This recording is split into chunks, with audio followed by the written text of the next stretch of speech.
Meus senhores, minhas senhoras, todos e todas, para ser contemporâneo, as minhas boas tardes, as minhas boas-vindas em nome do Presidente Jorge Lacão, que está à vossa disposição também.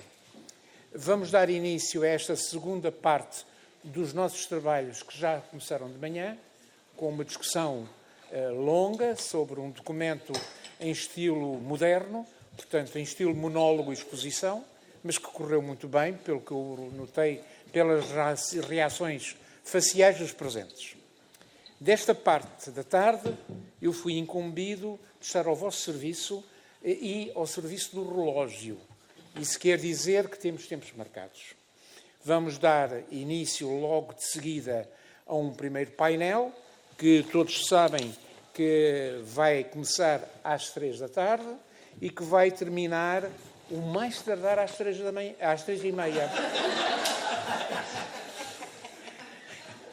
Algo que eu desejava para poder beneficiar da vossa presença durante tanto tempo. Mas que não, vai terminar às 3h30 por compromissos dos nossos oradores. E depois segue a segunda parte. Neste momento, portanto, passo a palavra ao nosso Presidente da Associação dos Antigos Deputados da Assembleia da República, Jorge Lacão.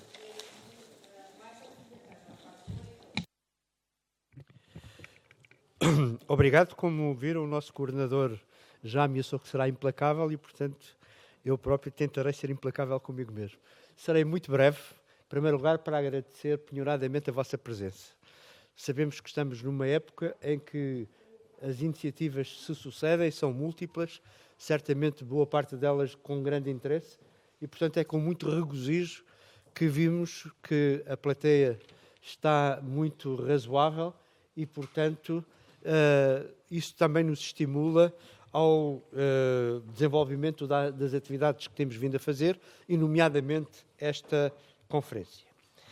A minha segunda palavra de agradecimento é para a nossa Vice-Presidenta da Assembleia da República, Teresa Moraes, que, em representação do Sr. Presidente da Assembleia da República e por ela própria, aqui nos dá a honra da sua presença e da abertura da nossa conferência. É muito importante também para a Associação dos Ex-Deputados da Assembleia da República poder contar com a presença, e se me é permitido dizer, o conforto institucional da própria Assembleia no reconhecimento do relevo da nossa atividade, e a nossa atividade tem um significado que muito nos apraz evidenciar. É de que ele é composto por antigos titulares representativos do poder político, naturalmente, que na fase da sua vida política e partidária ativa, muitos se degladiaram entre si naquilo que é a vida normal da democracia e que agora concorrem todos no mesmo espírito, que é, não tendo que menosprezar de maneira nenhuma as suas convicções políticas e ideológicas, podem, no entanto, convergir em torno daquilo que consideram essencial. E o que consideram essencial é o nosso património de valores e de princípios que estruturam a nossa democracia e o nosso Estado de Direito democrático. E é exatamente por isso que, com uma composição plural, a Associação em si mesma e os seus órgãos vem desenvolvendo um conjunto de atividades dentro deste espírito de unidade com proveniências diversas, como eu acabei de referir. Mas uma coisa também é deixar de lado o proselitismo partidário, para este efeito, pelo menos, e outra coisa era se nos demitíssemos de ser cidadãos atentos e ativos na nossa sociedade. Ora, nessa matéria nós não nos demitimos. E como cidadãos que procuram estar atentos ao desenvolvimento daquilo que se passa à nossa volta, particularmente ao nível destes aspectos que acabei de referir, ligados à vivência do nosso regime democrático, naturalmente achamos que temos testemunhos a dar. Testemunhos que podem vir da experiência, alguma, acumulada ao longo do tempo, que podem vir também da nossa menor ou maior capacidade de avaliação crítica daquilo que vai sendo o desenvolvimento institucional da nossa própria democracia e, em vista disso, a possibilidade também, por esta via, nos empenharmos em continuar a dar um contributo para as ideias, para o debate das ideias e, eventualmente, para os caminhos que o nosso presente e o nosso futuro pode vir a encontrar.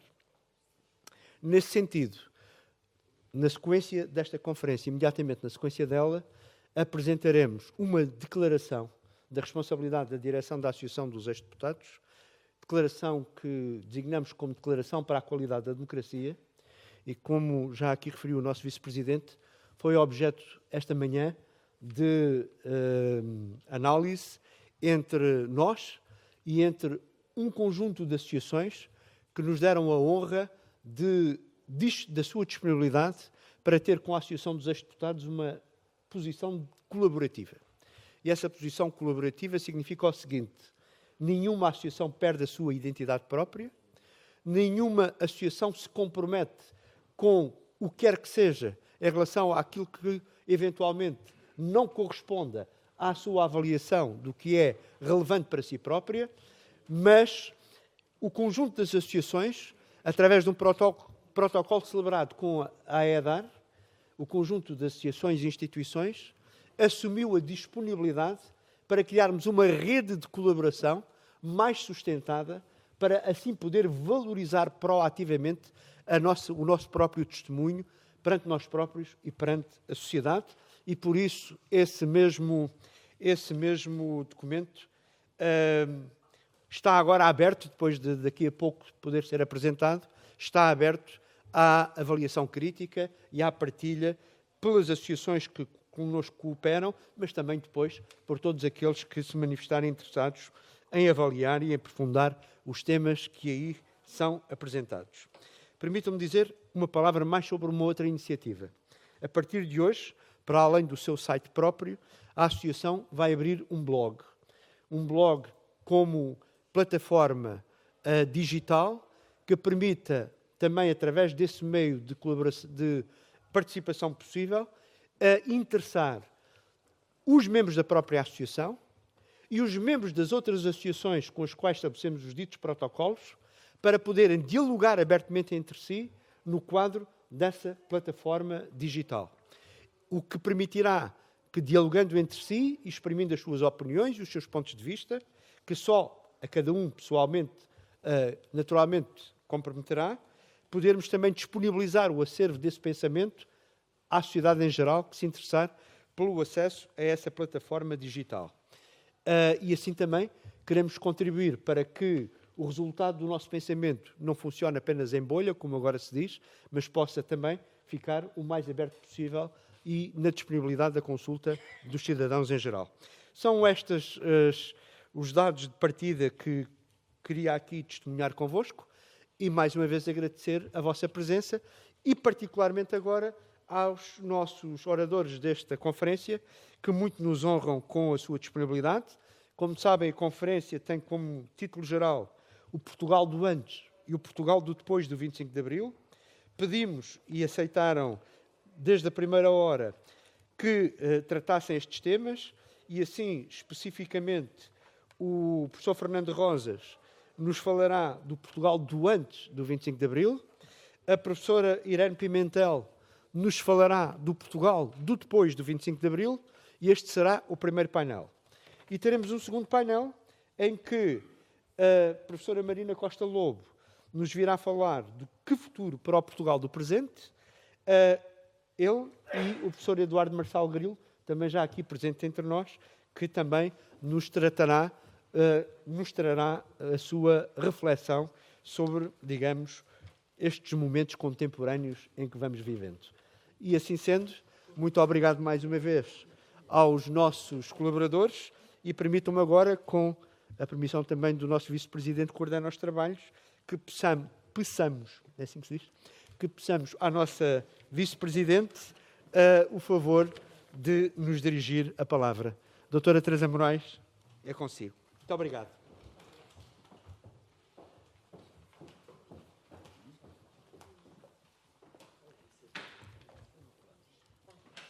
Muito boa tarde a todas e a todos os presentes. Eu vim em representação do Sr. Presidente da Assembleia da República, Dr. José Pedro Aguiar Branco, com muito gosto, dizer-vos algumas breves palavras na abertura desta conferência e, naturalmente, quero cumprimentar-vos a todos, particularmente o Sr. Presidente da Associação de Ex-Deputados, o Dr. Jorge Lacão, meu ex-colega, a quem me referirei um pouco mais detalhadamente já de seguida, também às senhoras e aos senhores deputados presentes, às senhoras e senhores ex-deputados presentes, às senhoras e senhores oradores e a todas e a todos os convidados desta iniciativa.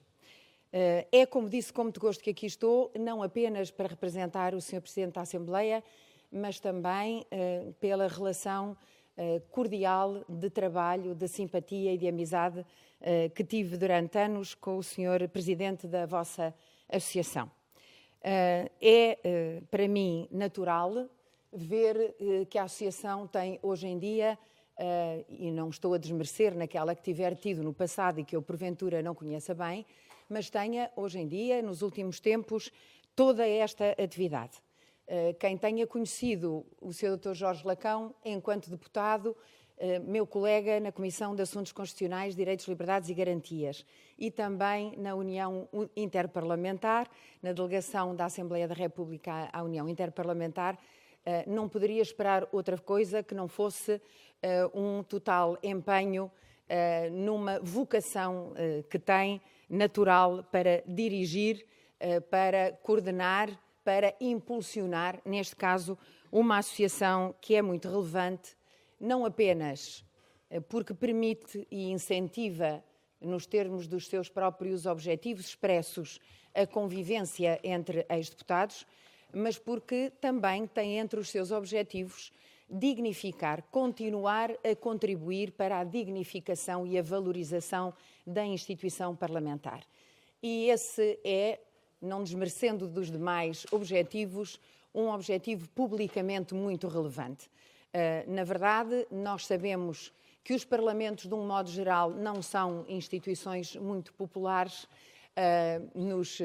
nos países onde eles felizmente existem, porque há aqueles onde nem existem, mas sabemos também que às vezes são mal conhecidos. O trabalho profundo que se desenvolve na Assembleia da República, muitas vezes invisível, e tantas vezes se diz isto, mas continua a ser verdade, nas comissões parlamentares e em grupos de trabalho e em audições múltiplas que se fazem em todas as legislaturas, não é muitas vezes suficientemente valorizado e aquilo que passa é normalmente o confronto político que acontece no plenário, muitas vezes feito, diga-se também, nem sempre com a elevação necessária.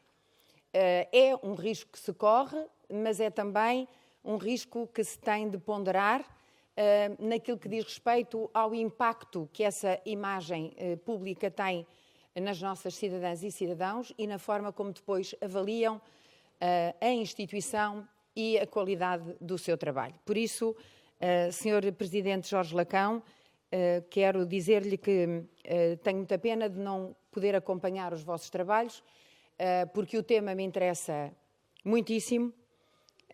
Para mim, pessoalmente, que também tenho, como todos nós, pela minha faixa etária, um antes e um depois do 25 de Abril, que vivi na minha adolescência a participação direta de um irmão no movimento das Forças Armadas, que tinha vivido, na minha infância, a partida de um irmão para o ultramar, que durante mais de 2 anos esteve em Moçambique, com toda a incerteza que toda essa situação trazia às famílias, com todo o sofrimento que tinha. Era bem pequena, não me deixaram ir ao cais despedir-me do meu irmão. Festejámos o seu regresso 2 anos e meio depois, com uma festa que nem os casamentos da nossa família mereciam. Naquela altura, aberta a toda a gente que se quisesse juntar, porque realmente regressar vivo e com saúde de uma missão em África era uma razão de maior festejo do que outra coisa qualquer na vida das pessoas naquela altura. Lembro-me bem que por essa altura aconteceu um acidente com uma jangada no Zambeze e enquanto não se soube o resultado e enquanto não se soube, e pouco se soube, o que aconteceu, o sofrimento que aconteceu nas famílias que não sabiam se os seus filhos podiam estar naquela coluna militar que sofreu o acidente ou não, o sofrimento foi indescritível. E, portanto, eu, enquanto irmã de rapazes, de homens chamados ao serviço militar, tenho também a minha história pessoal ligada àquilo que foi o sofrimento de antes e àquilo que foi o alívio depois, quando o meu segundo irmão, o mais novo, estando em Caçadores 5, na altura do 25 de Abril, já não teve que fazer a sua partida para o ultramar. Não sei se nessa altura ainda estaria a fazer as travessias, o velho Niassa, que quando o meu irmão mais velho foi para o ultramar já quase se desfazia. Não sei em que estado ainda estaria, mas a verdade é que já não foi. E enquanto mulher e enquanto jurista e enquanto docente universitária, muita coisa haveria para dizer e muita coisa será dita certamente hoje sobre aquilo que as mulheres podem também, têm-no feito repetidamente e podem continuar a testemunhar sobre o que foi o seu diminuto, reduzido, desvalorizado papel no antes e o que tem sido o seu difícil para ser crescente e igual papel no depois do 25 de Abril. Por todas estas razões, seria para mim um gosto acompanhar os vossos trabalhos. Não será possível porque tenho outro compromisso a seguir e o senhor Presidente da Associação, que foi Vice-Presidente da Assembleia da República durante vários anos, bem sabe como é difícil gerir a agenda quando se está de turno. É o meu caso, estou de turno. E por isso, Sr. Presidente da Associação, senhoras e senhores oradores, caras e caros deputados e senhores e senhoras ex-deputadas, agradeço que me tenham ouvido nestas breves palavras. Espero que tenham uma excelente conferência. Desejo-vos um bom trabalho. Muito obrigada.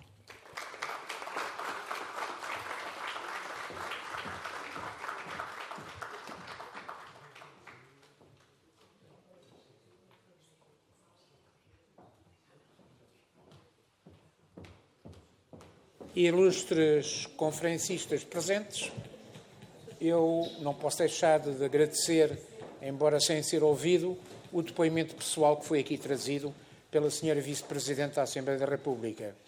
Numa associação como a nossa, prezamos as relações emocionais, prezamos as relações racionais e prezamos as relações de participação. Tivemos uma intervenção inicial altamente participativa, penso que tocante e, portanto, cabe-me agradecer. Eu falo-vos não só como mandatário do nosso Presidente para estar aqui ao serviço do relógio, como expliquei, mas já agora um segundo só para dizer que vos falo também como fundador desta Associação de Antigos Deputados e corroborar o apoio que o nosso Presidente tem tido na abertura à sociedade. Ou seja, a AEDAR não é uma casa de espelhos.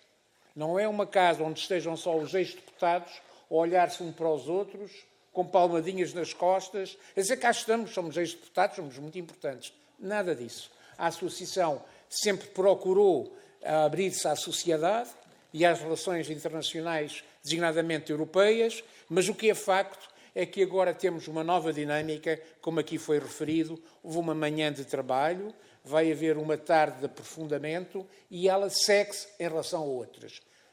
Penso que todos estão convidados para assistir a esta fase da nossa associação que está a desenvolver um PDEC. E o que é um PDEC? Um PDEC é um processo de democratização em curso. Porquê? Porque este PDEC, como aqui foi explicado, preocupa-se com a saúde da democracia, preocupa-se com a qualidade da democracia, preocupa-se que a democracia não adoeça. E, portanto, este é um processo de acompanhamento ambulatório. Ou seja, é um PDEC. Finalmente, eu gostava de vos dizer que vou tentar intervir o mínimo possível. E, portanto, seguindo a pauta que tenho aqui, o primeiro orador é para falar antes do 25 de Abril. Dr. Fernando Rosas, meu querido antigo colega da Faculdade de Direito de Lisboa, da altura em que agora, durante o almoço, recordamos, muitos dos nossos companheiros já partiram para o outro lado da vida. Muito obrigado. Meu caro Fernando, faça o favor. Primeiro vou montar aqui o estaminé.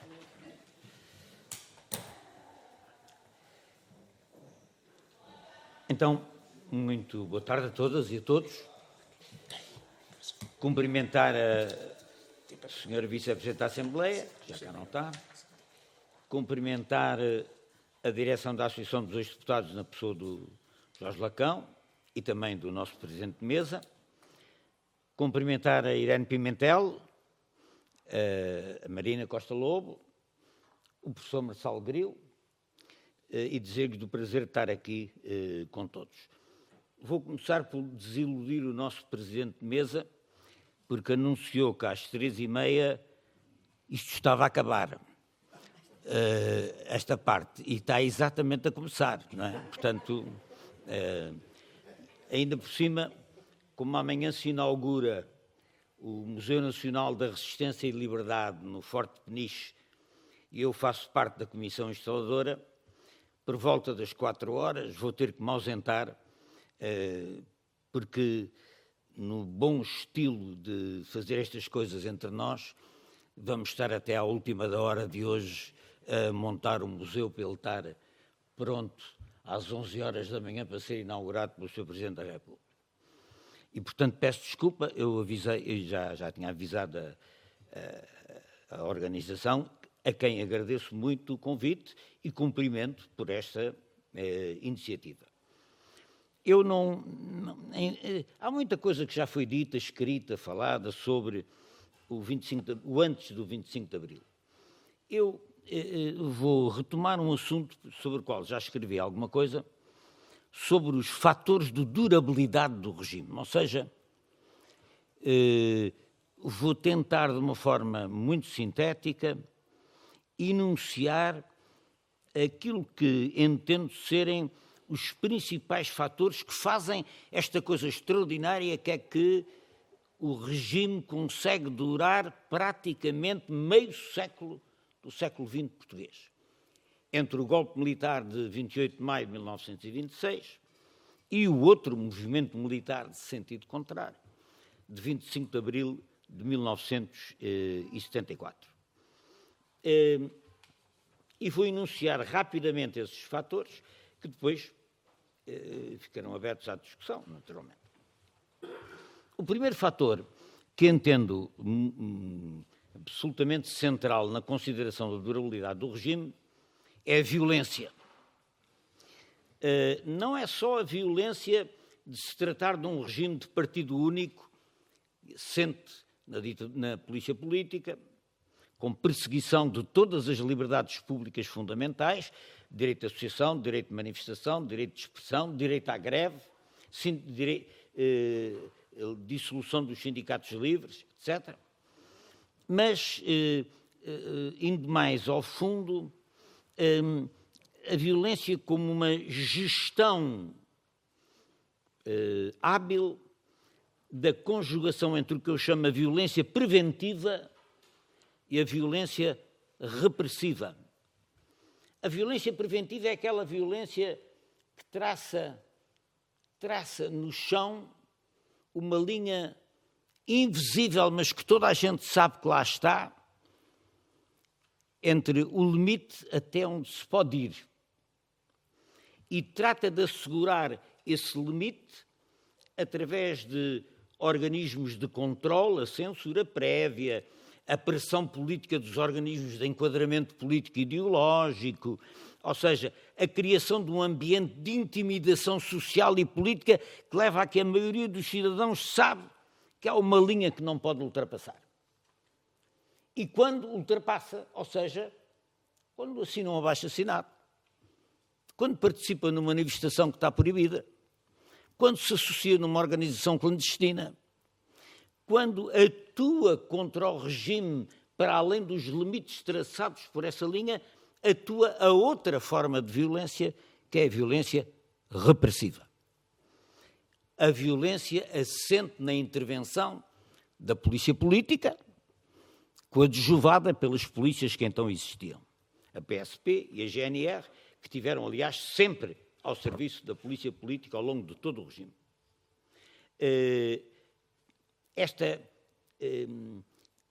A conjugação inteligente, hábil, da violência preventiva, vê lá onde te metes.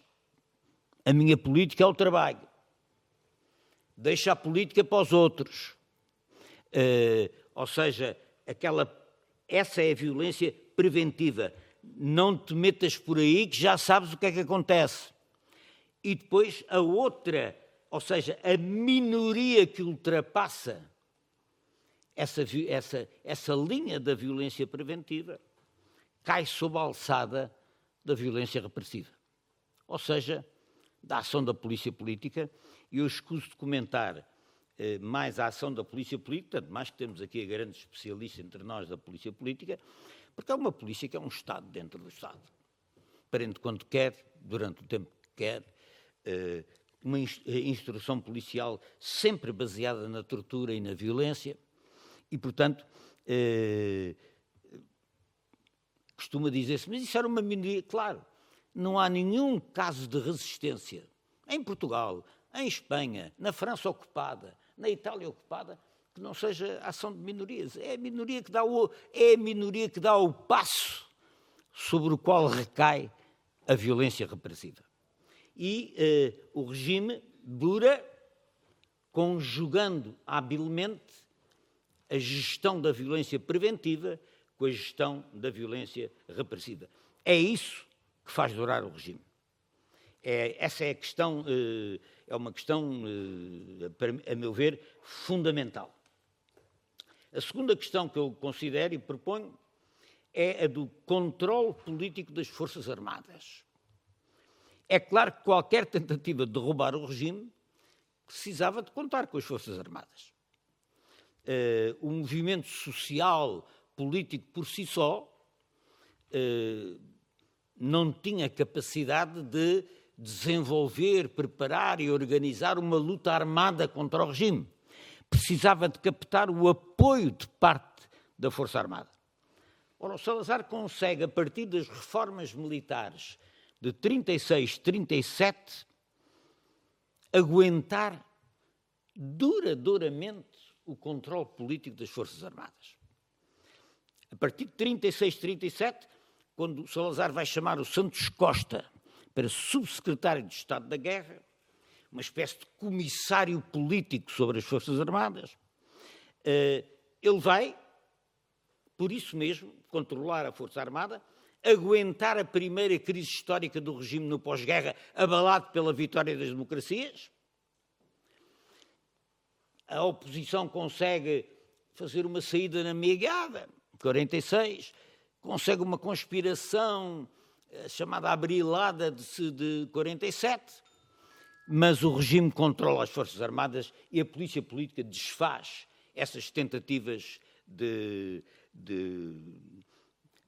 da oposição captar a Força Armada para o seu lado. Consegue, na crise do delgadismo em 58, com as eleições do General Delgado, em que treme, mas o essencial do comando das Forças Armadas fica do lado do regime em 1958. É certo que a coisa complica-se com o regime em 58, porque eles aceitam defender o regime, mas pedem a cabeça do Santos Costa, do tal subsecretário de Estado da Guerra, nessa altura já ministro da Defesa. E o Salazar é obrigado a dar-lhe. O que já significa que a crise de 58, para obter o controle das Forças Armadas, o regime já tem que fazer alguma cedência. E essa cedência é paga com a Abrilada de 1961, o golpe do general Ortega Muniz, que é o homem que fica colocado no comando das Forças Armadas a seguir a 58. E eu devo dizer-vos que a Abrilada de 61,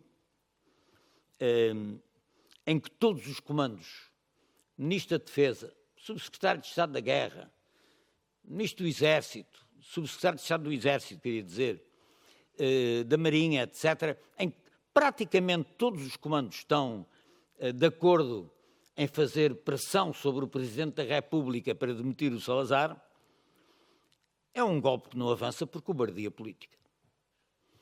Porque os chefes militares hesitam e o Salazar não hesita. Avisado do que é que se passa minuto a minuto, escolhe uma hora que tem que ser antes das 5 da tarde do dia 13 de abril. Porquê? Porque às 5 da tarde do dia 13 de abril os conspiradores, os cabeças da conspiração, vão reunir-se na Cova da Moura e ele, ao meio-dia, manda para todos os órgãos de informação o comunicado da demissão de todos os chefes militares. E a assunção dele próprio, Salazar, como Ministro da Defesa, ou seja, decapita os comandos militares. E nesse sentido, recobra, mas reparem, é quando falta o apoio militar que o regime corre o risco. Não é? É quando falta o apoio militar. O apoio militar falta, o regime treme, só que os conspiradores encolhem-se e o Salazar não se encolhe. E contra-ataca, demite-os a todos, e assim ficou. Assim pôde começar a Guerra Colonial. A Guerra Colonial em 61 começa com uma limpeza geral dos comandos das Forças Armadas.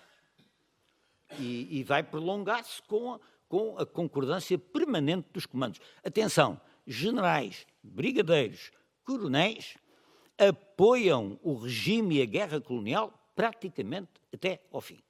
O 25 de Abril não é fruto de uma conspiração dos generais. É fruto de uma conspiração, como sabem, de oficiais intermédios. Terceira questão. O apoio da Igreja Católica.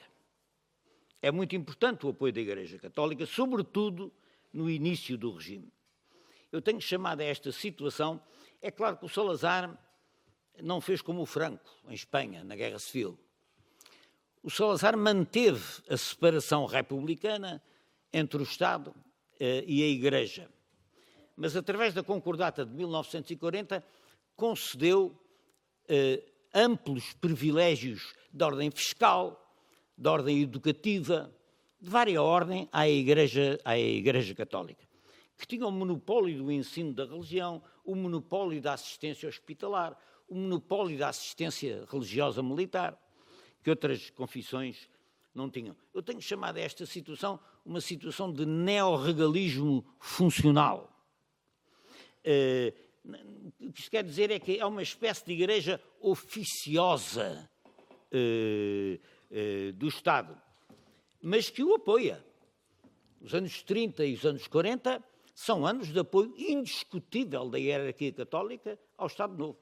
Salazar é apresentado pela Igreja Católica como um instrumento da providência divina. E não sou eu que estou a deduzir, estou a dizer que é expressamente apresentado assim. E a hierarquia da Igreja Católica, em 61, 62, inicialmente vai apoiar explicitamente a Guerra Colonial e a ideologia da Guerra Colonial. As coisas, no entanto, complicam-se, só para as citar, e começam a complicar-se logo nas eleições do General Delgado, em que há uma facção católica que rompe aquilo que o Salazar chama a Frente Nacional e, sobretudo, com a tomada de posição, é certo que singular na hierarquia, ou seja, o Bispo do Porto, o único bispo, mas de qualquer maneira toma uma posição pública, faz uma carta ao Salazar que permite, faz uma carta ao Salazar que ele não é que o Salazar divulga, é que o Bispo do Porto divulga, uma carta extremamente crítica que vai levar a que o regime organize a expulsão do Bispo do Porto do país e o seu exílio em Roma. E a coisa complica-se, obviamente, com o Concílio Vaticano II, onde, naturalmente, isso tem como influência a constituição, digamos assim, para facilitar, de uma esquerda católica que condena a guerra, condena o regime, condena a colaboração da hierarquia com o regime. É fantástico como hoje essas coisas parecem ter sido esquecidas ou obnubiladas. E essa esquerda católica vai ter uma importância fundamental em duas coisas. Uma mais conhecida e outra menos conhecida.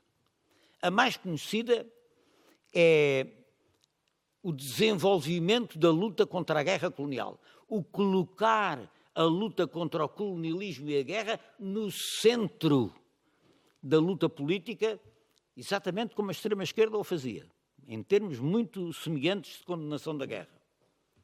E, em segundo lugar, alguma coisa menos conhecida, que é, através dos organismos da ação católica, atenção, o Salazar, ao contrário do Mussolini, permite à Igreja Católica manter em pleno funcionamento os organismos da ação católica, ou seja, Jacques, Jic, Joc, Juc, Lac, Lec, Lic, etc., Liga Operária Católica, Juventude Operária Católica, Juventude Escolar Católica, Juventude Universitária Católica.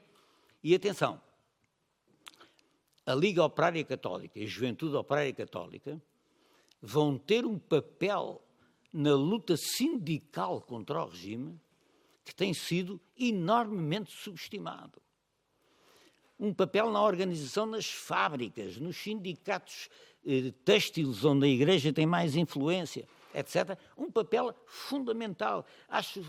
Reparem, há um período em que o Partido Comunista desaparece da margem sul, politicamente organizado, e quem está organizado são os núcleos da ação católica, são os LOCs, são os JOCs, organizando, beneficiando do facto do regime ter algum preconceito em os atacar e desenvolvendo uma atividade sindical, de agitação social, etc., importantíssima, nomeadamente na margem sul do Tejo, nomeadamente na Bacia do Ave, lá no norte, uma coisa importantíssima. E isso é um assunto onde a investigação vai ter provavelmente que retomar, porque está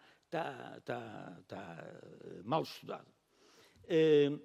Quarta questão, e eu aproximo-me já do fim, o corporativismo enquanto regime.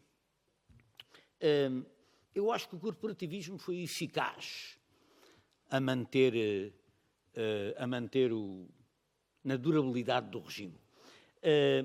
O corporativismo era simultaneamente um instrumento de liquidação política da luta de classes, ou seja, decretava que não havia luta de classes.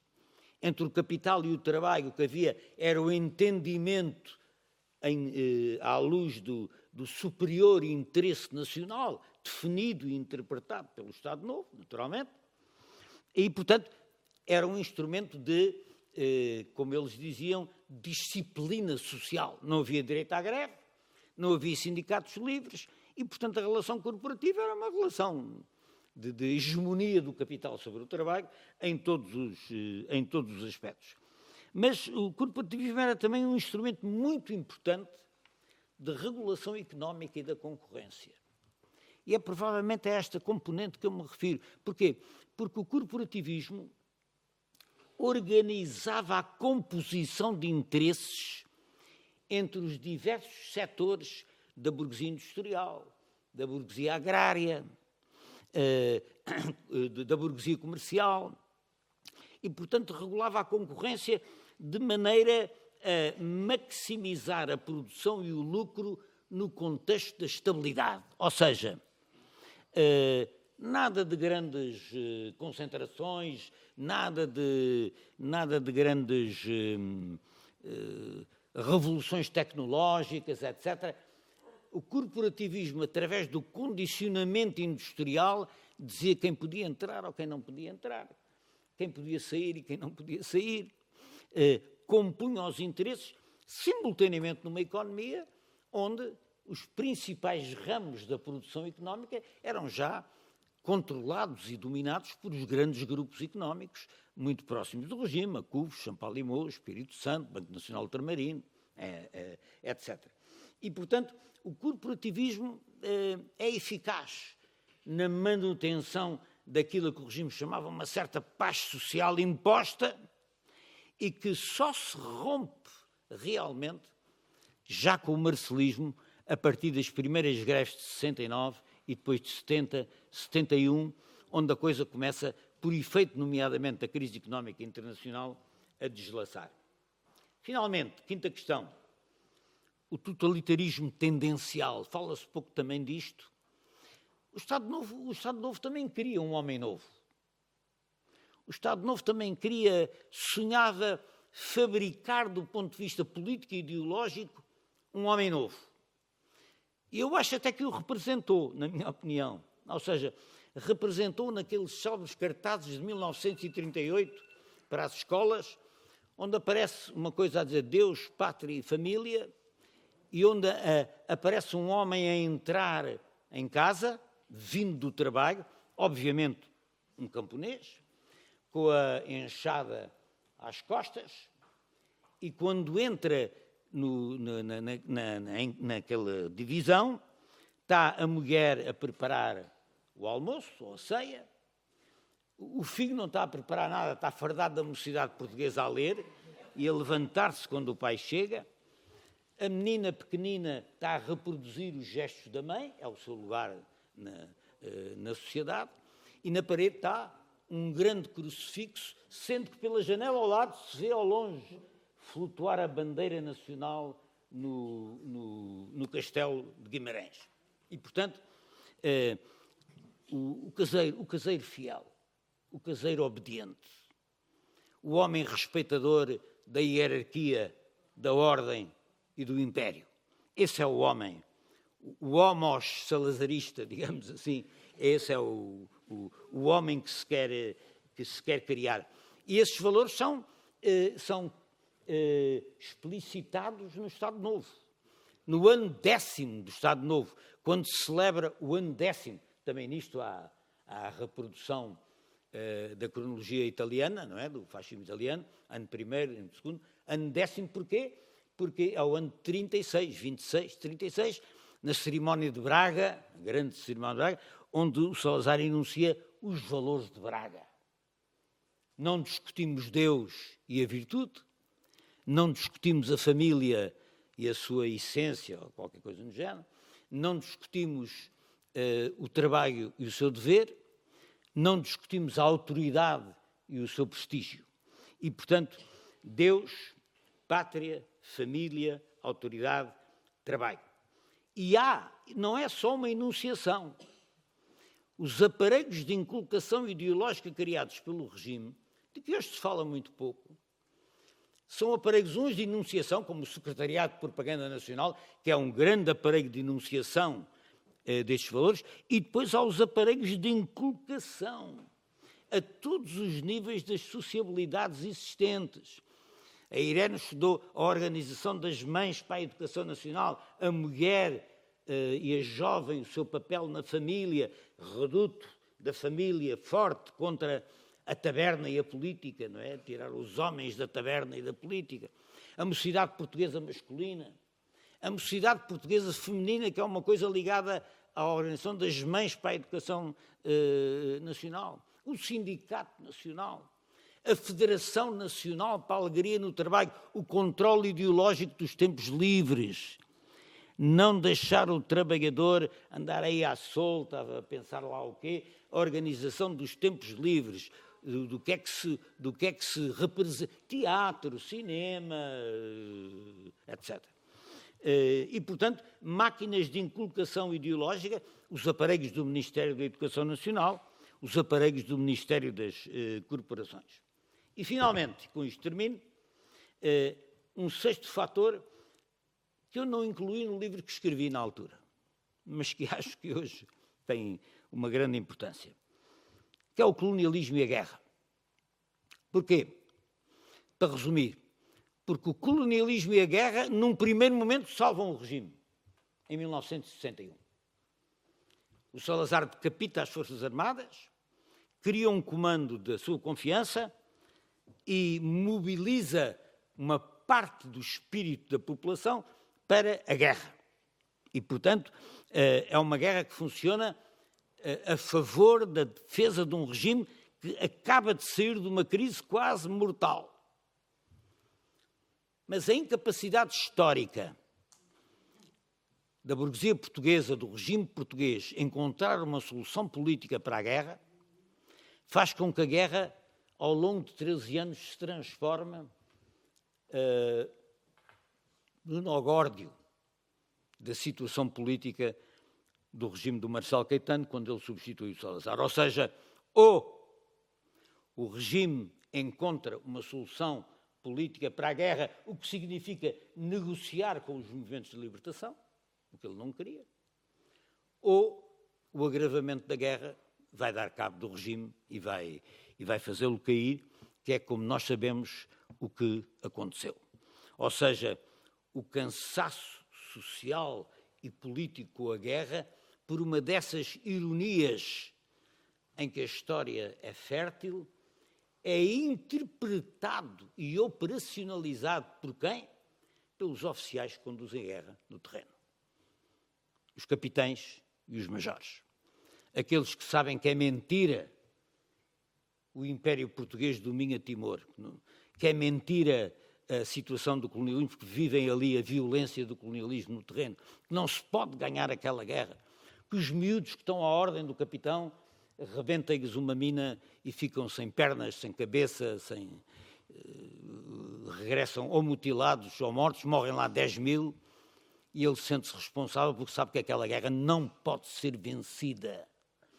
E são esses homens que vão interpretar e operacionalizar aquilo que é o cansaço político e social com a guerra. E, portanto, a guerra, sendo um fator inicial de durabilidade do regime em 61, é um fator mortal para a queda do regime em 1974, e ainda bem. Muito obrigado.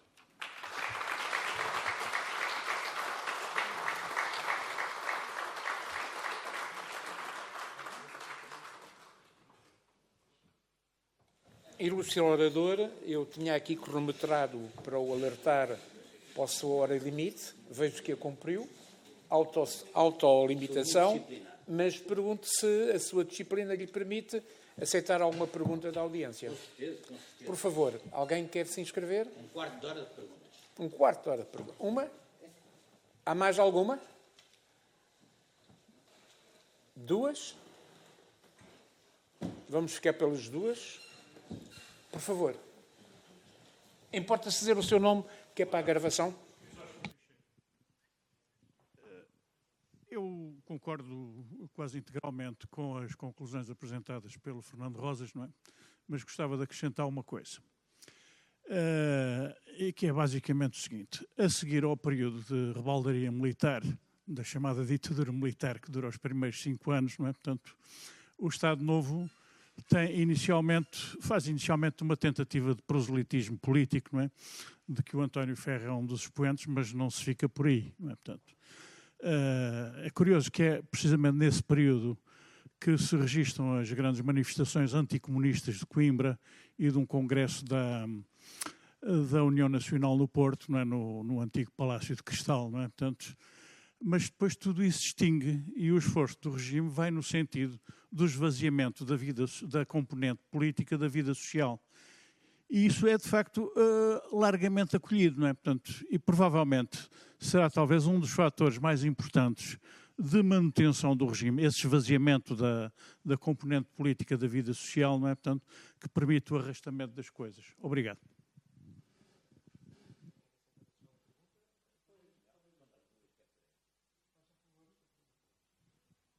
Nome para a gravação. Muito obrigado. Antes de mais, apreciei a sua intervenção de forma tão objetiva e queria apenas colocar-lhe uma questão menor, mas para mim foi uma questão maior. Eu fui oficial paraquedista em Angola, de 70 a 72. Em Angola não se notava a guerra. Luanda era a cidade mais desenvolvida de Portugal, digamos assim, do Império Ultramarino, mais do que Lisboa, cujos prédios foram caindo aos bocados até aos nossos dias. Estive com o capitão Mel Antunes em Ninda, com ele contatei durante 1 mês e meio seguidos em Ninda. E fui comandado por um coronel que depois via a ser ajudante de campo do general, que do meu ponto de vista teve mais influência no próprio 25 de Abril do que os capitães de Abril. Refiro-me ao general Spínola, cuja atividade, não só na Guiné, que era o único palco de guerra em que verdadeiramente se sentia a guerra, teve uma influência decisiva pelo facto de ser subordinado a um outro general, que foi o general Costa Gomes, e que, com o seu livro Portugal e o Futuro, todos os jovens do meu tempo e da minha idade e que andavam ou na universidade ou noutro sítio, em Lisboa e sobretudo nas cidades, foram rapidamente a comprar. Estamos em 72, 73. E foi, de facto, para mim, aquilo que motivou a adesão, sobretudo, do povo e dos populares, na cidade, sobretudo, foi a influência decisiva dessa revolta transmitida no livro Portugal e o Futuro, com uma alternativa de saída para o regime. Esses dois generais tiveram influência decisiva, mais do que qualquer outro general, Charais ou Pezerá Correia ou outros que eu conheci pessoalmente e tive também com os quais eu, motivos das minhas funções, contactei. E vou atrás de quem diz que não fora esse livro, não haveria o 25 de Abril que houve precisamente em 25 de Abril de 74. Podia vir mais tarde, mas as reivindicações dos capitães, que aparentemente foram consideradas meramente corporativas, teriam o mesmo efeito que teve a vinda no dia 16 de março anterior em Lisboa, que ficou tudo pelo caminho. E disse: muito obrigado.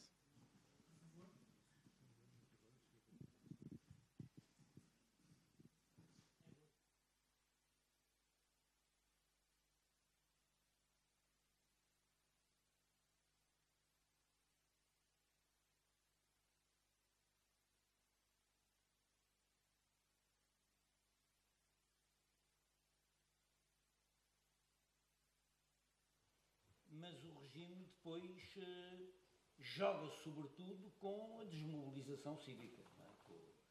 Com a desmobilização cívica, com o medo, com a indiferença, etc.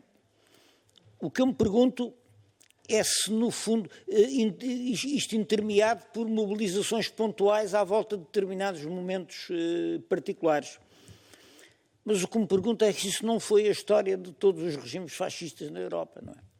Do mussoliniano, até do hitleriano. Ou seja, fala-se de que o regime mussoliniano era um regime de mobilização. Foi, mas eles só mobilizavam a população para a rua para receber o Hitler, para saudar o Duce, para proclamar a guerra, etc. Não, a mobilização é uma mobilização episódica, não é? Porque esses regimes contam sobretudo com a desmobilização, a intimidação, a desmobilização, ou seja, a tal combinação entre violência preventiva e violência repressiva. Eu chamo a atenção que na Itália fascista não há quase oposição organizada até a invasão alemã, até ao desembarque na Itália e à invasão alemã e à instalação da República de Salò, em 44, já início de 44, e é aí que começa a Guerra Civil. Ou seja, é aí que a oposição pega em armas contra o invasor e contra a República de Salò. E na Alemanha, sabe Deus, não é? Na Alemanha ainda há a revolta de 44, mas há uma revolta da velha aristocracia prussiana, que tenta negociar com os americanos para fazer face à ameaça russa do outro lado. Portanto, chamar estes regimes de mobilização, eu tenho dúvidas que isso seja correto. Em segundo lugar, eu peço desculpa, mas estou em desacordo consigo, não é? O Portugal e o Futuro é um livro que tem importância, e eu vou tentar explicar, no meu entender, que importância é que tem. O Portugal do Futuro, a importância que tem é que, num momento em que já está muito avançada a conspiração dos capitães, o MFA, vem um vice-chefe de Estado-Maior-General das Forças Armadas dizer publicamente, com o louvor e a autorização do chefe de Estado-Maior-General das Forças Armadas e com a prudente retirada do Ministro da Defesa, que se louva das opiniões anteriores para deixar sair o livro vem dizer, o livro no seu conjunto é uma inanidade, quer dizer, as coisas que se apresentam são coisas que já o Marcelo Caetano tinha defendido em 1961, o Portugal Federal, aquela coisa. Agora, o livro diz uma coisa essencial nesse momento, é que não se pode vencer aquela guerra, é que aquela guerra não tem meio de ser vencida, é uma guerra destinada à derrota, e isso é muito importante no ambiente, na criação de um ambiente, mas esse ambiente, digamos assim, é uma espécie de semáforo. Mas o movimento das Forças Armadas era muitíssimo mais forte, autónomo e independente relativamente ao grupo spinolista que lá está. É verdade que isso tem um efeito psicológico, sobretudo em alguns oficiais mais hesitantes, etc. Essa ideia de que vem um chefe dizer que a guerra não pode ser ganha é uma coisa importante, é o que tem de importante o livro, mas o Spínola, a seguir ao juramento da Brigada do Reumático, é demitido, tenta organizar um golpe nas Caldas, que é o 16 de março, golpe que falha, e quem retoma inteiramente as coisas para preparar um movimento militar totalmente próprio, autónomo e diferente, sem participação dos spinolistas, é o movimento das Forças Armadas. Quer dizer, o 25 de Abril do spinolismo só tem o Spínola que vão buscar a casa para se render ao Marcelo Caetano. Para se render ao contrário, para aceitar a rendição do Marcelo Caetano. É o que tem. Eu peço desculpa, não sou um admirador do general Spínola, não é por causa disto. O general Spínola opôs-se à libertação dos presos políticos, todos, porque eram os homens da ação armada não podiam ser libertados. Foi o povo e o MFA que impôs a libertação total e incondicional dos presos políticos, tanto em Caxias como em Peniche. Foi o povo que assaltou, desarmado, que assaltou a sede da polícia política e impôs, com os 4 mortos que sofreu sob as balas da PIDE, que impôs a dissolução da polícia política, porque sabemos que o general Spínola tencionava continuá-la. Tencionava, até tinha um chefe previsto. Nomeou um diretor previsto para isso. E depois, sem querer causar nenhuma confusão nessa matéria, o general Spínola foi o chefe político do Movimento Democrático de Libertação de Portugal, MDLP, que foi um movimento terrorista, subversivo, que recorreu a vários atentados bombistas, dos quais morreram um diplomata cubano, morreu o padre Max lá em cima, em Vila Real, e sobre isso nunca prestou contas. Nem ele, prestaram contas mais ou menos uns bombistas, que era peixe miúdo, nunca os dirigentes políticos do MDLP foram, de alguma maneira, responsabilizados. Dir-se-á que as FPs 25 cometeram terrorismo? Sim, mas foram presos e julgados. Foram presos e julgados. Portanto, não houve igualdade de tratamento. E a mim incomoda-me que um homem com este perfil possa receber ainda hoje, mais ou menos às escondidas, a Ordem da Liberdade. E é isto que eu tinha para dizer. Muito obrigado.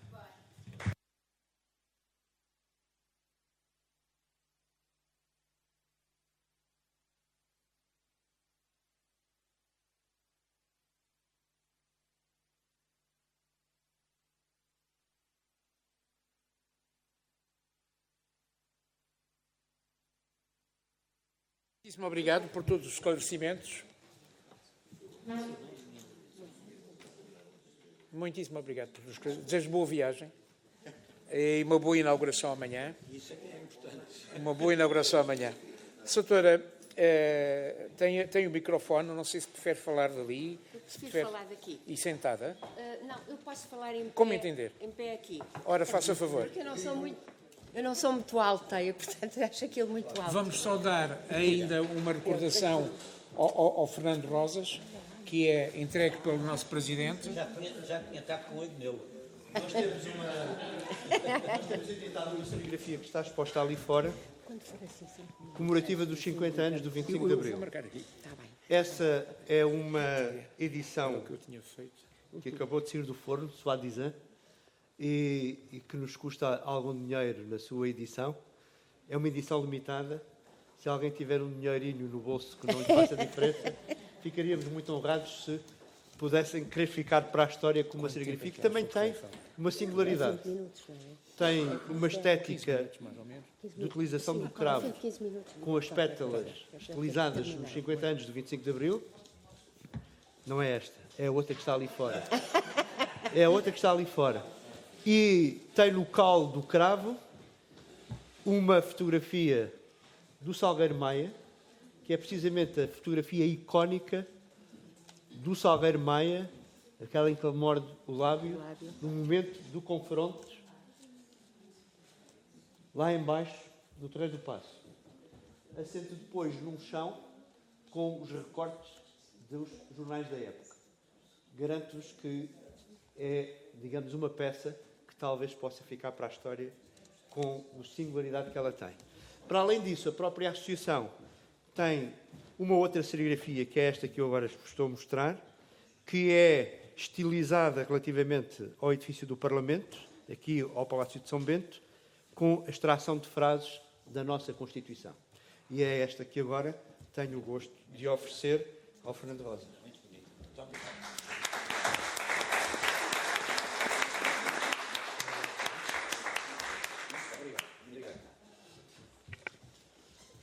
Faça favor. Eu prefiro falar aqui, se não se importam, só um bocadinho baixa para ali. Eu, de qualquer maneira, eu tinha aqui uma intervenção mais ou menos preparada, mas quero agradecer muito o convite, evidentemente, e quero saudar as pessoas que aqui estão e os meus colegas, o meu colega de painel e os meus 2 colegas do segundo painel.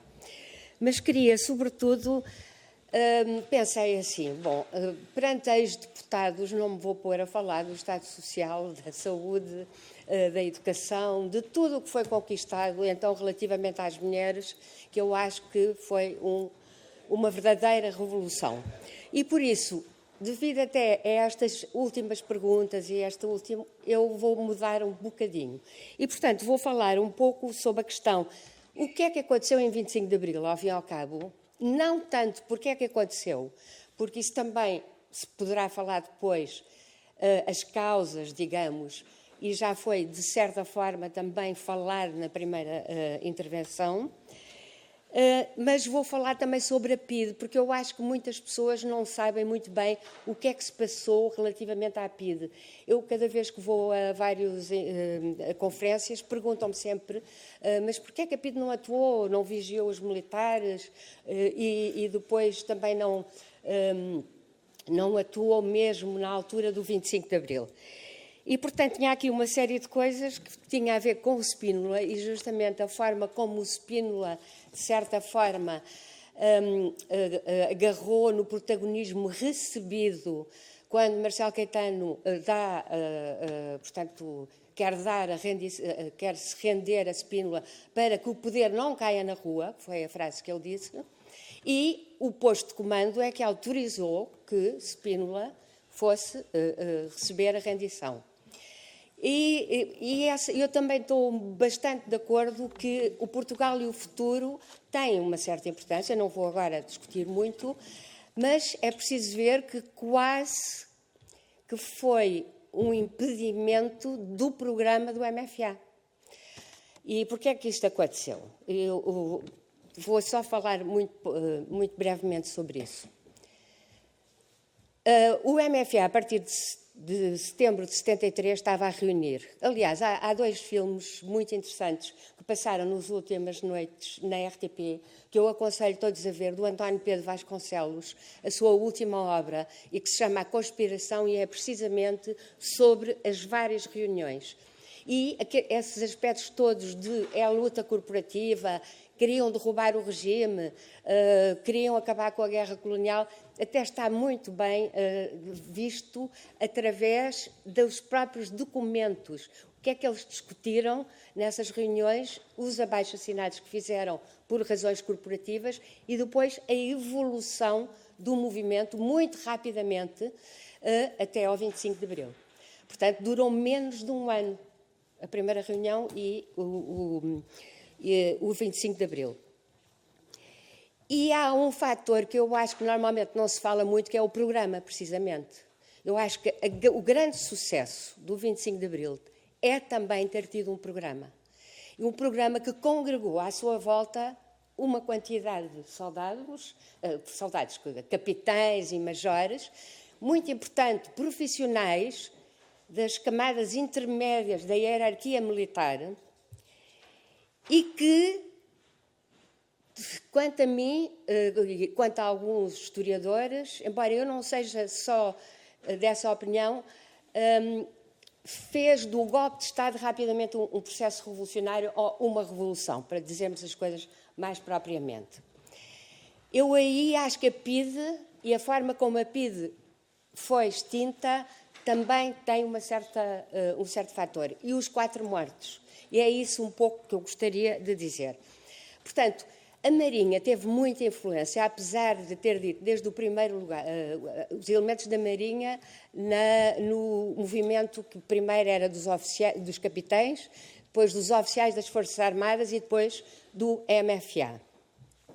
E a Marinha, a gente da Marinha, que era muito mais politizada do que no Exército e na aviação, desde o primeiro momento impuseram, de certa forma, a feitura de um programa cujo obreiro máximo, todos sabemos, foi o Ernesto Melo Antunes. E o programa tem aspectos que mostram que já ali havia um pensamento de revolução. Quer dizer, não era só um golpe de Estado ou palaciano ou apenas para modificar determinadas instituições ou colocar outras pessoas nesses cargos. Não, era mesmo para acabar com uma série de instituições. A Polícia Política, a União Nacional, a ANP já na altura, a Legião Portuguesa, evidentemente, a Mocidade Portuguesa Feminina, a Mocidade Portuguesa, enfim, todas as organizações do antigo regime.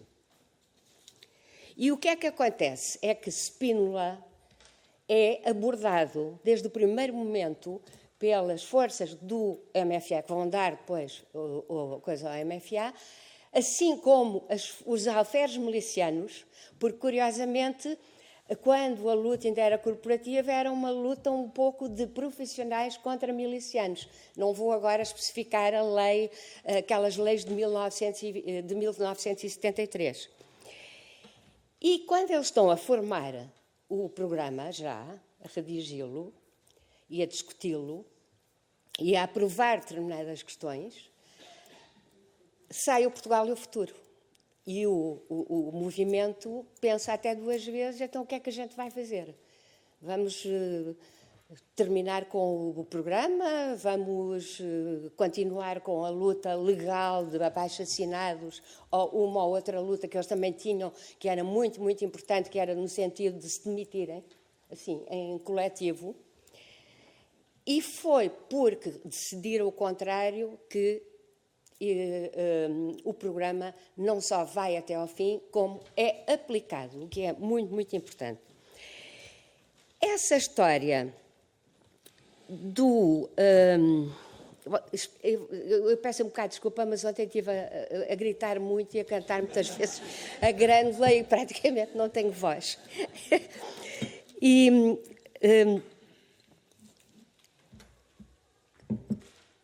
Quando chega ao 25 de Abril, portanto, quando rebenta eclode o golpe, anteriormente tinha havido o 16 de Março. Muito rapidamente vou falar só sobre isso, porque eu acho que também foi uma espécie de saída antes do próprio golpe de Estado, que também estava em preparação, e da parte dos spinolistas.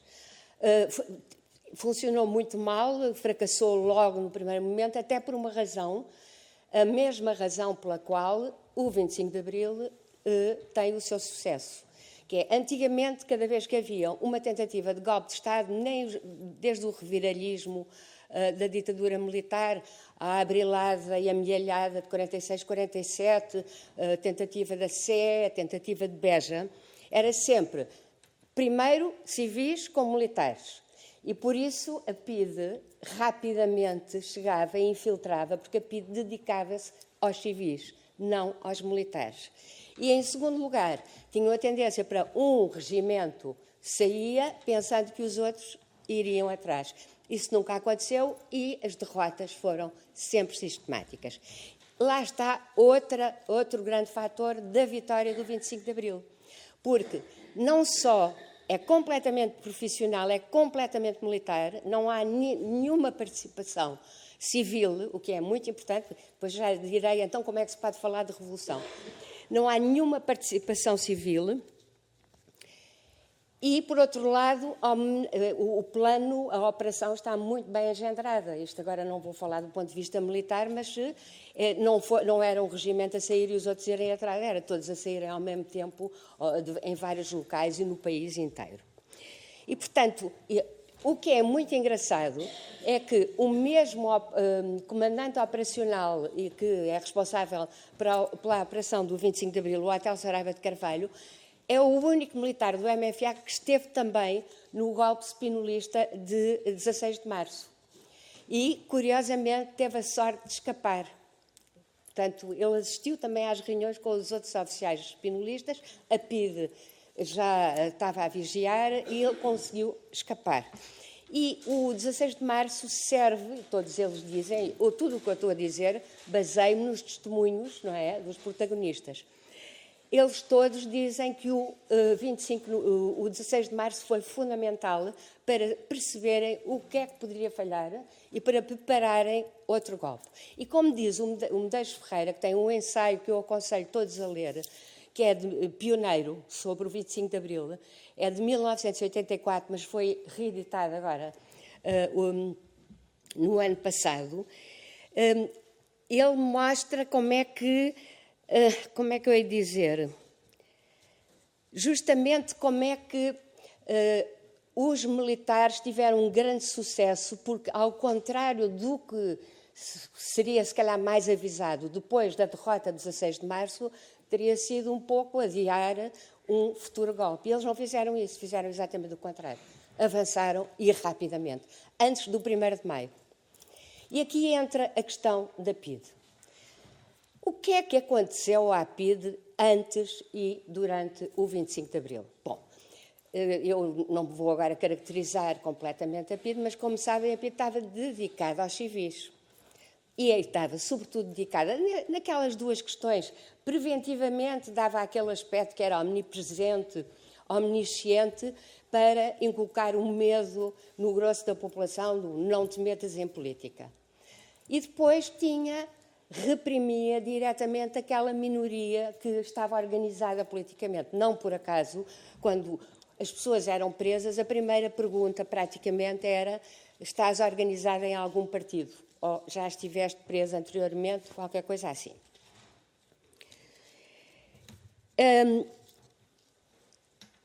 Porquê é que a PIDE também não atuou? Porque também havia lá spinolistas no seio da PIDE. Por exemplo, o Fragoso Alas, que tinha trabalhado na Guiné com o Spínola. E havia também descontentes, justamente spinolistas que tinham estado na guerra e sabendo que aquilo não poderia ser ganho politicamente, especialmente na Guiné. Por outro lado, e isto é tudo, quem diz isto é o Pereira de Carvalho, o chefe dos Serviços de Informação, é o Silva Paz, o chefe da PIDE, dizem também que o próprio governo de Marcelo Caetano, e portanto acusam-no completamente, e as Forças Armadas, portanto a hierarquia das Forças Armadas, a dado momento dizem para a PIDE. Eu, quando digo PIDE, é porque é mais conhecido assim. Neste momento já é a DGS, a partir de 69. E, portanto, a partir daquele momento, eles dizem que não puderam continuar a vigiar os militares. E nós hoje sabemos, através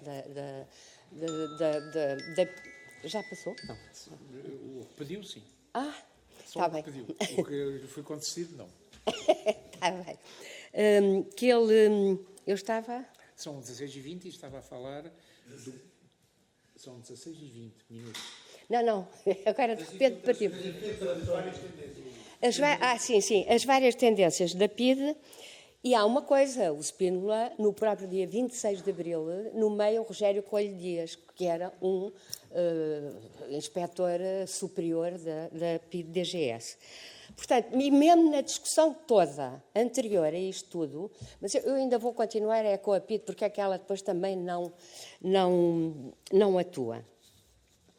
Nós temos uma escuta interessantíssima, a última escuta da PIDE relativamente a quartéis militares e ao movimento das Forças Armadas é de dezembro de 73. E depois já não há mais escutas, pelo menos não aparecem. E provavelmente já não houve mais escutas. Ao mesmo tempo, o Governo e as Forças Armadas dizem à PIDE para vigiar o Caúza da Riaga, porque era daí que iria provavelmente partir um golpe de Estado, que seria um golpe de Estado da extrema-direita. Por isso é que no próprio 25 de Abril, muitas pessoas que estavam organizadas, o meu caso, nós não estivemos na rua no dia 25 de Abril. Esperámos até perceber de onde vinha o golpe. E depois, no próprio dia, o que é que os elementos da PIDE fazem? Vão-se todos enfiar na sede da Rua António Maria Cardoso, que estava repleta com 300 pessoas, a camada superior toda da PIDE. O diretor, os chefes do Serviço de Informação e de Investigação, o Sacchetti, o Pereira de Carvalho, um que é muito conhecido e que é um dos que ainda está vivo aqui, o Oscar... Agora não me lembro do segundo nome, o Oscar Cardoso. E também aqui há outra incógnita e outro mistério. Mas porquê é que a PIDE, a sede da PIDE, não foi um alvo no primeiro momento do movimento das Forças Armadas? E eu acho que é a razão pela qual a PIDE também não atuou e a razão pela qual é a mesma razão. Ou seja, o golpe foi cometido, foi levado a cabo pelas camadas intermédias das Forças Armadas, do movimento dos oficiais, que tinham estado em várias comissões e já cansados da guerra e já muito com a percepção que não haveria possibilidades de vitória, especialmente na Guiné. E a partir daí... Desculpem, mas eu estou-me a perder um pouco outra vez. Não. E a partir daí, a mesma razão faz com que o movimento das Forças Armadas também não erija a PIDE como alvo. Evidentemente que o Otelo dá algumas explicações diferentes, diz que não temiam muito a PIDE porque não tinha armas, mas depois, quando ocuparam a sede, viram até que havia muitas armas e foram os únicos mortos que aconteceram, foram precisamente assassinados pela PIDE. Já o governo tinha caído, portanto, o Marcelo rende-se às 6 e isto passa-se às 8h30. Os 4 mortos, que agora até se está a falar, e eu, aliás, fiquei muito contente ontem, porque o Presidente da Assembleia precisamente nomeou esses 4 mortos e convidou para estarem presentes os seus familiares. Porque durante muitos anos é como se eles não tivessem existido em nome de uma revolução sem sangue, e que foi praticamente sem sangue. Por outro lado, também a própria PIDE achava que dos militares não viria nada, porque colaboravam no serviço, nos terrenos de guerra. A PIDE era o Serviço de Informações das Forças Armadas. E é por isso que Costa Gomes, o outro general, que é contactado pelo MFA, o Spínola e o Costa Gomes, para depois vir a presidir a Junta de Salvação Nacional. O primeiro até a ser escolhido é o Costa Gomes, depois Costa Gomes não quer e passa para o Spínola. E como é que eu hei de dizer? Eu estou-me a perder completamente, eu peço imensa desculpa, deve ser cansaço. Portanto, essas mesmas razões fazem com que não só a DGS não atue, como também não é escolhido para ser um dos primeiros alvos. Felizmente, os fuzileiros, e aqui o Carlos Almada Contreiras é fundamental, que dá um telefonema ao Pinheiro de Azevedo e diz: mande fuzileiros para a sede da PIDE para tomar. Já não deve lá estar ninguém. Isto de manhã de 25 de Abril. Estavam ainda eles todos lá dentro. E por isso os fuzileiros recuam. Mas à tarde vão novamente para lá e depois, durante a noite, fazem um cerco, não é, à sede da PIDE, e ela só é tomada às 9 horas de dia 26 de Abril. Pelas mesmas razões, e eu já não vou entrar porque não tenho tempo nisso, o processo de justiça política relativamente à PIDE-DGS também não foi desenvolvido e levado a cabo. Ou seja, eles foram todos presos, ao contrário do que as pessoas pensam, porque precisamente muitos deles também se renderam, não é, às Forças Armadas porque temeram haver processos de linchamento. Houve processos que foram instruídos contra os elementos da PIDE e foram julgados. Só que foram julgados por quem? Pelos tribunais militares. E quando chega o período do julgamento, que é 76, começam em 76, em 77, já todos eles já estavam livres, a aguardar o julgamento em liberdade, e todos eles foram condenados à pena preventiva já sofrida. E quando se pergunta aos portugueses, e agora na última sondagem do ICS foi perguntada essa questão, já nos outros anos redondos também, foram punidos os responsáveis da ditadura e os elementos da PIDE, é mesmo especificado, e a maior parte dos portugueses pensa que não houve nada, nenhum punimento. Mas a punição, de facto, não... o processo foi assim. Eu peço imensa desculpa, eu não estive a encadear as minhas ideias. Espero que agora haja dúvidas e perguntas, que é para eu poder especificar melhor o que eu queria dizer. Obrigada.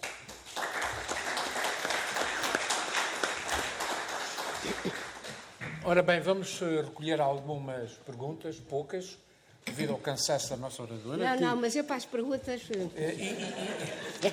E também devido ao calendário, porque temos mais 2 oradores e temos uma hora de limitação de utilização desta sala. Quem é que deseja fazer perguntas?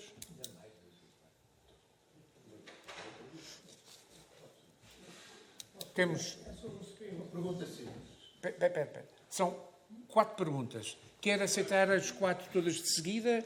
Ou sim, uma a eu uma? acho que é melhor. É? Até porque podem estar relacionadas. Pronto. Então, por favor, 1, 2, 3, 4. 5. 5 perguntas.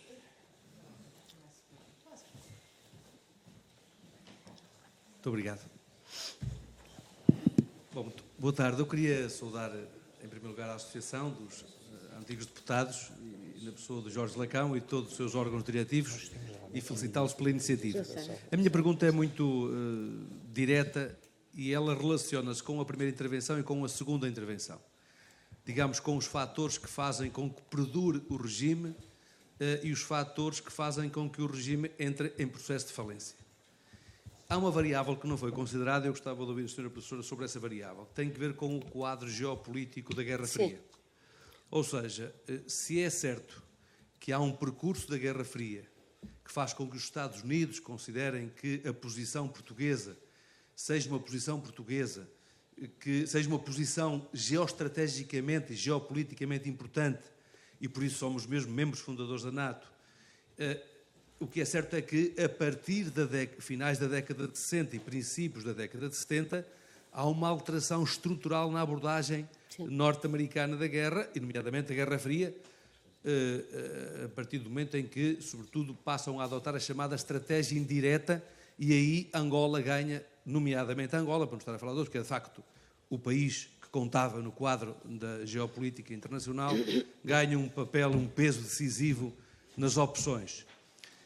E, portanto, a minha pergunta era se no quadro das investigações que tem feito, a que conclusões tem chegado sobre a alteração deste quadro geopolítico que, ao incorporar na estratégia da Guerra Fria a chamada estratégia indireta, e em que Angola tem um papel decisivo, em que medida é que esse fator foi crucial para alterar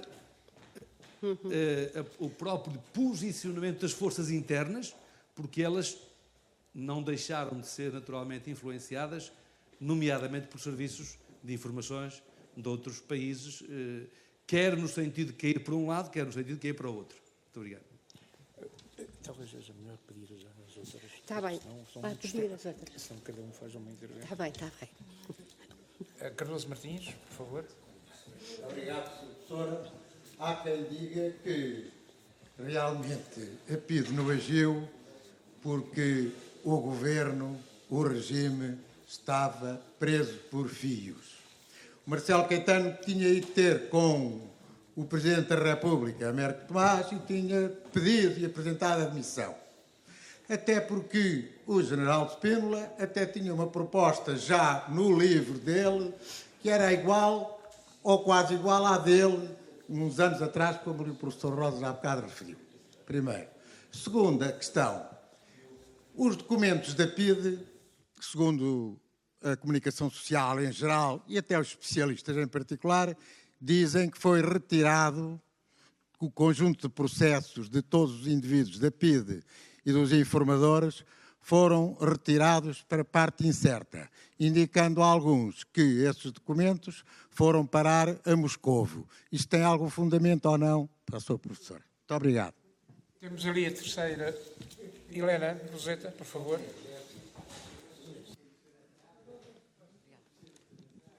Boa tarde a todas e a todos.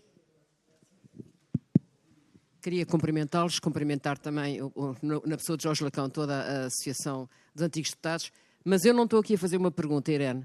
Eu venho aqui, como cidadã, agradecer o seu trabalho. É verdade, e vou-lhe dizer o meu testemunho, o mais recente, o último livro seu que eu li, aliás, mandei-lhe uma mensagem, é um livro que para mim foi essencial. Eu julgava que tinha vivido o PREC, eu era deputada constituinte. Eu não percebi nada do PREC, esta é que é a verdade.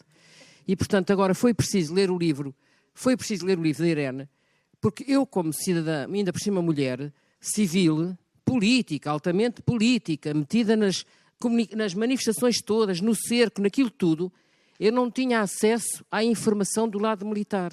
E o processo do PREC é um processo profundamente marcado por uma grande efervescência a nível militar, mesmo dentro do MFA e dos militares que tinham feito o 25 de Abril, e uma enorme efervescência do lado político, mesmo dentro dos partidos políticos que estavam na Constituinte. E nós, provavelmente, os líderes dos partidos tinham algumas informações e contactos, mas o deputadozinho de última fila, que era eu, uma jovenzinha, não percebia nada daquilo, sabia bem de que lado é que estava, sabia bem contra quem é que estava, mas não conseguia perceber. Eu tinha uma imagem, por exemplo, do Costa Gomes completamente errada em relação àquela que eu tenho hoje. Porque a imagem que do meu lado, eu estava no PPD naquela altura, a imagem que o PPD tinha do Costa Gomes é que o Costa Gomes era um medroso e não atuava. Mentira. É um homem fundamental. Portanto, Irene, por tudo o que você fez, mas por esse livro, para eu chegar aos 76 anos e principalmente perceber agora o que é que andou a fazer quando tinha 20 e poucos, eu queria lhe agradecer. Muito obrigada.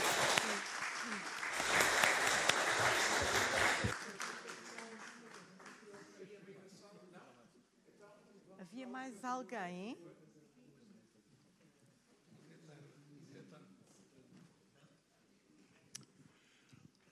Um testemunho pessoal relativamente às primeiras 24 horas que seguiram ao 25 de Abril. Eu, na altura, era um oficial da Força Aérea, não é? Portanto, a minha unidade não estava controlada pelo governo, não é? Portanto, não tive qualquer participação no movimento em si. E também não tive qualquer participação, portanto, na atuação da minha unidade para tentar controlar o movimento, não é? Que era a base aérea número 6 de Montijo, não é? Portanto, uma razão para considerar que não presta para novo aeroporto. Mas, enfim, isto é uma graça, não é? É basicamente o seguinte, eu esperei até relativamente tarde para ver que espécie de golpe militar era aquele. E quando apareceu, portanto, aquele grupo de oficiais generais, não é? como é que se chamava aquilo? Junta de Salvação Nacional. Portanto, eu tive um estremecimento, não é? Disse assim, o que é que está para aqui, não é? Portanto, para acontecer, não é? Portanto, felizmente, daí a poucas horas, apareceu o comunicado do Movimento das Forças Armadas, não é? Portanto, que de alguma forma resumia o seu programa, não é? Portanto, e aí eu que tinha, enfim, digamos, deixado a militância política há muitos anos, não é? Fui capaz de reconhecer níveis significativos de sobreposição relativamente a um documento elaborado pelo Cunhal em 1964, que se chamava Rumo à Vitória, não é? Portanto, e julgo que mais gente que possa ter participado, não é? Portanto, nessa movimentação política e que ainda tinha alguma cultura política, mais o próprio aparelho do Partido Comunista, a partir desse momento decidiram apostar na aceleração do processo de transição do golpe militar para um movimento revolucionário civil. Obrigado. Se fosse possível, quer dizer, nós neste momento estamos às 16h35. Pronto, eu vou falar praticamente. Agora só tens... Portanto, muito obrigada, Helena Roseta, és uma querida. Mas pronto, eu agradeço-te muito. E também esta última intervenção, portanto, penso que também não é uma questão que me foi colocada. Eu vou então responder às outras duas. Começo pela última, que é a dos arquivos da PIDE, os arquivos da PIDE que teriam ido para Moscovo. Bom, houve alguns que foram para Moscovo durante aquele período, mas não foram só para Moscovo, foram para Washington, foram para Paris, foram para a Seguridade Espanhola em Madrid, porque logo a seguir ao 25 de Abril o que acontece é que todos esses países da NATO, e isto também responde um bocadinho à questão da NATO, tinham um relacionamento com Portugal e a PIDE-DGS era portanto, fazia parte dos serviços de intelligence que tinham relações com o CDSE francês, com a CIA, com a Seguridade, com a BND alemã. Agora, eu acho que não houve uma influência relativamente ao despoltar do golpe de Estado. Por isso é que eu acho tão espantoso aquele golpe de Estado ao mesmo tempo, porque ele é completamente doméstico, nacional, é feito por aquela gente, com nenhum apoio internacional, sem ter dito nada a ninguém. Eu já tenho até concluído um livro sobre o relacionamento entre a PIDE-DGS e esses serviços secretos dos países da NATO. E o que eu verifico é que eles todos estavam informados pela DGS. E, portanto, quando se dá o 25 de Abril, para eles todos foi uma surpresa absolutamente extraordinária. O homem da CIA até daqui, não estava o embaixador porque estava nos Açores, o homem da CIA, que tinha estado anteriormente em Luanda, é acordado por um telefonema a dizer: olha, há um golpe de Estado, mas não percebeu o português, e a mulher diz: não, isso é para dizer que ele daqui a bocadinho vem aí. Desligou o telefone e dormiu até mais tarde. E depois foram todos para a embaixada e aquilo é... E depois quem vê, e está já publicado a correspondência entre o Departamento de Estado e a Embaixada em Lisboa, assim como também relativamente à França, à Alemanha. Eu falo mais destes países porque eles foram vitais para a continuação da guerra colonial, ao contrário do que se diz. Porquê? Havia um embargo, ou seja, Portugal só recebia material militar e armas e aviões se fossem utilizados no âmbito da NATO, nunca no terreno de guerra colonial. E depois quem é que controlava isso? Claro que Salazar e Caetano depois diziam sempre: não, isto claro que vai ser no âmbito da NATO. Mas só para dar um exemplo, os Boeings que são comprados em 73 aos Estados Unidos são fundamentais para o esforço de guerra português. Porquê? Porque são eles que transportam as tropas a partir de determinado momento para os terrenos da guerra.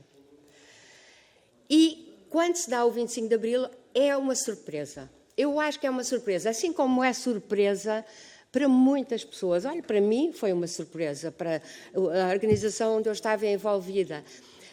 Claro que o Partido Comunista e o Partido Socialista, como tinham também elementos que estavam a fazer o serviço militar, por exemplo, estou-me a lembrar do António Reis, não é?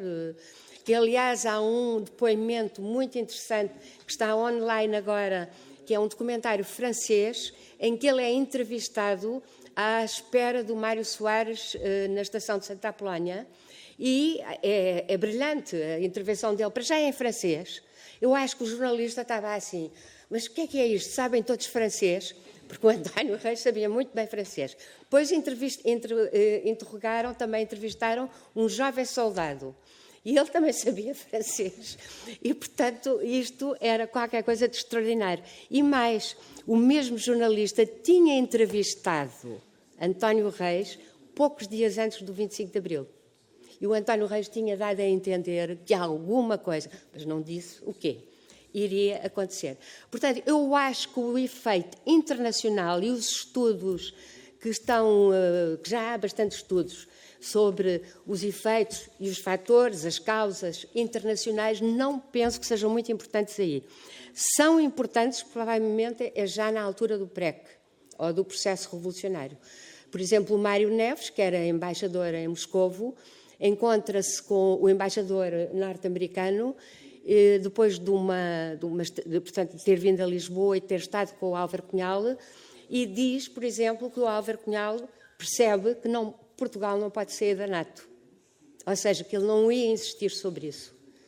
E o Mário Neves e o embaixador dizem, isso é por causa da política e não sei o quê, da política de coexistência e de divisão, ao fim e ao cabo, do mundo na Guerra Fria. Portanto, eu penso, agora diria assim, pode ser que encontre documentação diferente, mas agora diria assim. Já falei sobre Moscovo, não foi? Pronto. Porque está de facto ligado, por exemplo, a Embaixada Francesa foi buscar também, foi pedir, e nós sabemos que quem ocupou a sede da PDGS, que foram os fuzileiros, e que foi muito importante, porque, como em qualquer processo revolucionário ou golpe de Estado, não está tudo planificado. As coisas vão surgindo. E os fuzileiros que ocuparam a sede da DGS resolveram ficar. Fizeram mesmo um destacamento, que se chama Destacamento António Maria Cardoso. E, graças a isso, temos acesso ao grosso da documentação dos arquivos da PIDE, porque foi preservado, quer os que estavam em Caxias, quer os que estavam na António Maria Cardoso. E isso não estava planificado, por exemplo. Se perguntar, por exemplo, a quase todos os militares, e isso também é outra coisa que eu acho excepcional, o que é que eles iriam fazer a seguir, eles todos dizem que não estava nada planificado para o day after. Só que no day after, como diz o Almeida Contreiras, as pessoas nas ruas estavam a aplaudir-nos, referendaram-nos no 1º de maio e começaram a manifestar-se a dizer que nem mais um soldado para as colónias. Depois, por outro lado, todo o movimento social, que eu aqui, claro que não falei, que foi importantíssimo, especialmente, olha, Helena Roseta, na habitação, como sabes muito bem, foi importantíssimo, e agora que também há a questão da habitação, outra vez, e, claro, o movimento operário e laboral. E é muito engraçado porque vão todos ter com o MFA, com a comissão coordenadora do programa do MFA. E depois, até mais ou menos a 11 de março, a 28 de setembro, é uma luta entre spinolistas e a comissão coordenadora do programa do MFA, que pensou em ir para os quartéis a seguir. Outra coisa que eu não disse muito, porque é que também considero que é uma revolução? Porque a partir do momento em que as pessoas vão para a rua. Eu ouvi um depoimento só anteontem do Carlos Matos Gomes, que lembrou, e eu não sabia disto, por exemplo, não vi em documentação nenhuma, que Otelo e o Salgueiro Maia, quando ele já estava no Carmo, mas ainda o Marcelo Caetano não se tinha rendido. Portanto, quando ele vem do Terreiro de Paço e chega ao Carmo, ele está cercado por polícia da PSP, GNR e por forças do regime. Entretanto, ele cerca o quartel do Carmo. E, por exemplo, o Salgueiro Maia diz que, graças a isso, o Junqueira dos Reis, que era o que comandava as forças do regime e que o cercava, foram-se embora. E nós hoje temos, através das interseções, foi outro dos grandes fatores de sucesso do 25 de Abril, foi o sistema de informações e de interseção. Eles ouviram tudo, praticamente. Ouviram os ministros a falar uns com os outros, souberam a partir de que momento é que a PIDE avisou Marcelo Caetano para se refugiar no Carmo, que estava no Carmo, ao contrário de Monsanto. Portanto, tudo isso foram ouvindo. E, a dada altura, o ministro do Exército, portanto, do regime, contacta o Junqueira dos Reis, brigadeiro, e diz qual é a sua posição quando ele está a cercar no Carmo. E ele diz, a minha posição é muito boa, ninguém me está a incomodar porque pensam que eu sou dos revoltosos. E, por outro lado, eu não posso aqui começar aos tiros porque à minha volta está a população. Essa mesma população que Otelo e Salgueiro Maia decidiram, e foi uma decisão muito difícil de ser tomada, se deviam permitir que a população ficasse no Largo, ou se, pelo contrário, porque os militares podiam ter afastado a população. E claro que bastava um tirozinho ou qualquer coisa para aquilo ter. Mas eu acho que essa visão, e pronto, e depois também há o fator sorte, evidentemente, faz com que em 19 horas um regime cai. Eu, por exemplo, essa não sabia, que eles tinham estado a discutir se... Por exemplo, a PIDE também, a dada altura, quis pôr uns agentes nos telhados e começar aos tiros cá para baixo, para o Largo do Carmo. Mas isso também, eles também interceptaram, portanto, também foi possível prevenir. Muitíssimo obrigado. Obrigada eu. Eu peço desculpa.